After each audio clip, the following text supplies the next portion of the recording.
Good evening. Restructuring of Canadian mayors and municipalities under the auspices of the United Nations began in 1992. PM Mulroney signed Canada onto UN Agenda 21. Canada thus became a UN member nation state. 178 countries signed on, lured by the promise of big money to go green.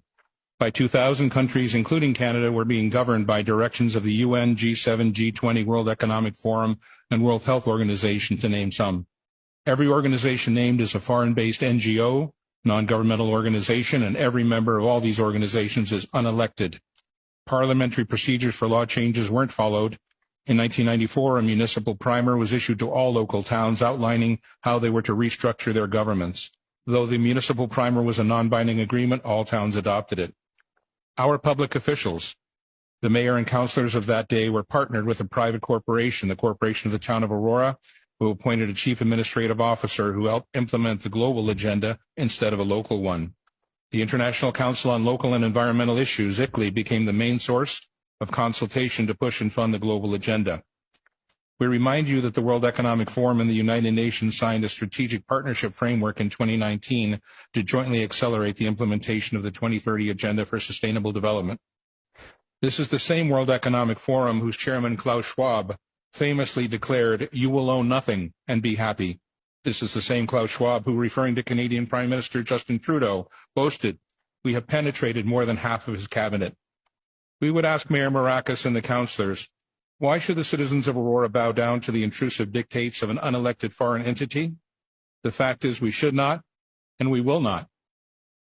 What, you ask, does any of this have to do with 15-minute smart cities? Absolutely everything. SMART, S for surveillance, M for monitoring, A for analysis, R for reporting, and T for technology. Technology News editor Patrick Wood, 50 years of experience and expertise on technocracy, wrote, "The 15-minute city is a cover for data collection bonanza for technocrats who design and operate them. Cities designed for maximum efficiency always reveal technocrat thinking that efficiency itself is the goal. Maximum surveillance allows for maximum control to achieve even more efficiency." At its very root, this mechanistic thinking is anti-human. The 15-minute city narrative seeks to fool you in the guise of saving the planet, keeping you safe, and delivering convenience. It's actually the gateway to digital IDs and CBDC, central bank digital currencies. CBDCs allow bankers and/or governments to freeze your bank account because you happen to peacefully and lawfully protest and express your disagreement with government policy.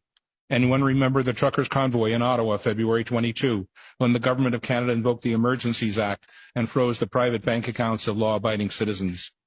15-minute cities are wolves in sheep's clothing. Don't believe the countless stories spewing forth from the 24/7 basis from the elitist captured mainstream media, all claiming to have your best interests at heart. We have been burned too many times.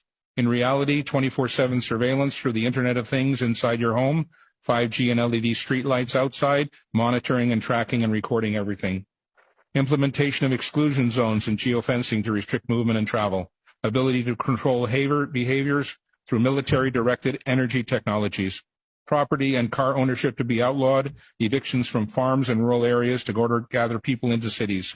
Digital passports being promulgated by the UN, World Economic Forum, and the World Health Organization are in the final stages of planning and implementation. They are tied to social credit score, which is determined by compliance to government directives. These passports control all access and all aspects of life. Digital currency is being implemented to end cash and monitor all your spending. Your digital currency will be turned off or on depending on your compliance score. UBI Universal Basic Income is a state-controlled allowance forcing compliance by restricting access to food, money, services, and education. All of the above will enable climate lockdowns to be implemented easily, arbitrarily, and indefinitely. The real agenda of 15-minute smart cities is to monitor and control everyone and everything. In summary, in the coming days, Council will receive an electronic info packet which will contain the text of this delegation and other items. We, the citizens of Aurora, wish to enter into a meaningful, respectful dialogue with our elected members of Council on this complex, important issue. A key framework of that dialogue is a list of questions posed to Council. Can Council explicitly guarantee that citizens will be remained free to travel as is their right under the Charter of Rights and Freedoms? Can Council guarantee not to restrict access to essential services, medical care, bank accounts, government pensions, utilities? Most importantly, we, the citizens of Aurora, need to have the conversation with Council about exiting their non-binding agreement with the private, for-profit entity known as the Corporation of the Town of Aurora. We need to turn back the page to a simpler time when open, transparent municipal government serving its citizens and working in their best interests ruled the day. We are your equal partners on this journey. Thank you.